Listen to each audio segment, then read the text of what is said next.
आजाद भारत का एक ऐसा राजा जो पुलिस द्वारा एनकाउंटर में मार दिया गया और इस हादसे के बाद मुख्यमंत्री की भी कुर्सी चली गई। बात सुनने में अजीब लगती है, लेकिन राजनीति का यही कैरेक्टर होता है। अजीब बातें हादसे की शक्ल में घट के इतिहास के पन्नों पर अक्सर अमिट छाप छोड़ देती हैं। बात है उस जमाने की जब रजवाड़े राजनीति के भी माहिर खिलाड़ी हो गए थे। ऐसे ही एक थे राजस्थान के भरतपुर की डीग रियासत के राजा मान सिंह। 1985 राजस्थान विधानसभा चुनाव का बिगुल फूंकने के बाद हर बार की तरह चुनाव मैदान में थे 7 बार के विधायक राजा मान सिंह। लेकिन इस बार कांग्रेस का इरादा मान सिंह के पर कतरने का, उनके रसूख और प्रभाव को सीट पर कम करने का था। ऐसे में कांग्रेस ने टिकट दी पूर्व आईएएस अधिकारी ब्रजेंद्र सिंह को। लेकिन इस पूरे किस्से में एक वादा खिलाफी का भी एंगल है। कांग्रेस की प्रदेश की आला कमान ने राजा मान सिंह से एक वादा किया था। वादा क्या था कि कांग्रेस पार्टी अपने प्रत्याशी के चुनाव प्रचार के लिए मुख्यमंत्री को नहीं भेजेगी। लेकिन राजनीति में वादे कितने ही लंबे टिकते हैं। हुआ इसका उलट। 20 फरवरी 1985 को अपने प्रत्याशी के प्रचार के लिए पहुंचे तत्कालीन सीएम शिवचरण माथुर। सीएम की जनसभा को किसी भी सीट के लिए एक मेगा इवेंट माना जाता है और यहीं से चुनाव अपना उरूज पकड़ता है। ऐसे में उत्साहित कांग्रेस कार्यकर्ताओं ने भरतपुर राजघराने के झंडों को उतारकर कांग्रेसी झंडे लगा दिए।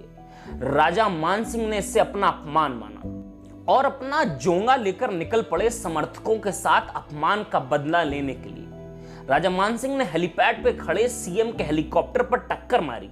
पायलट ने कूदकर अपनी किसी तरह जान बचाई। फिर राजा मान सिंह वहां से सभा स्थल पहुंचे, लेकिन मुख्यमंत्री का काफिला वहां से सर्किट हाउस के लिए रवाना हो चुका था। मान सिंह ने स्टेज पर ऐसी टक्कर मारी कि पूरा स्टेज ही भरभरा कर नीचे आ गया।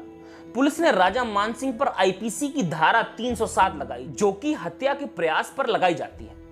फिर आई वो तारीख जिसकी वजह से हमें आपको ये किस्सा सुनाना पड़ रहा है। 21 फरवरी 1985 राजा मान सिंह डीग अनाज मंडी में बैठे थे।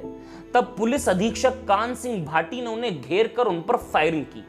मान सिंह के साथ ही सुमेर सिंह और हरि सिंह को गोली लगी।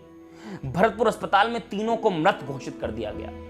राजा मान सिंह की हत्या के बाद राजस्थान की राजनीति में भूचाल आ गया। मुख्यमंत्री शिवचरण माथुर को इस्तीफा देना पड़ा। राजा साहब की अंतिम यात्रा में लोगों का हुजूम उमड़ पड़ा।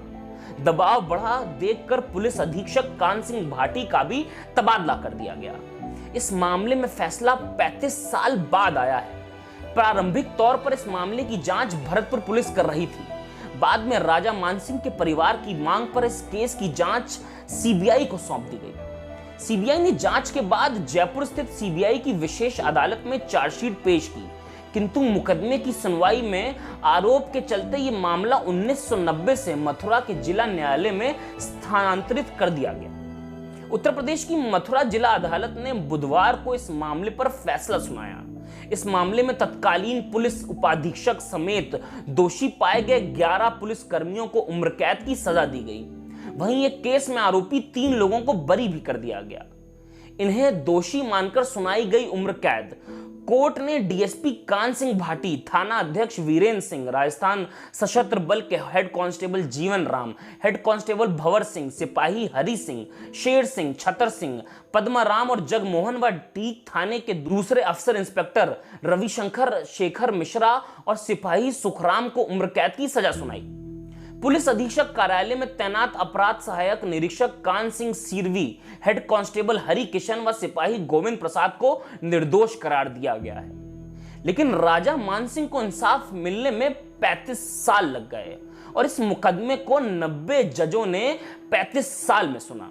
एक ऐसा राजा जो अपना कोर्ट सजाता हो, अपना दरबार सजाता हो, उसके खुद के इंसाफ के लिए 35 साल का वक्त गुजर गया। यह अपने आप में एक बेहद बड़ी विडंबना ही है। मेरा नाम दृष्टांत है, कैमरे के पीछे है ऋग्वेदांश और आप जिंदा डेमोक्रेसी देख रहे हैं। अगर आपको किस्से, कहानियां और फैक्ट्स पसंद हैं तो जिंदा डेमोक्रेसी से जुड़े रहिए, हमें सब्सक्राइब करिए और हमारा हौसला बढ़ाइए। धन्यवाद।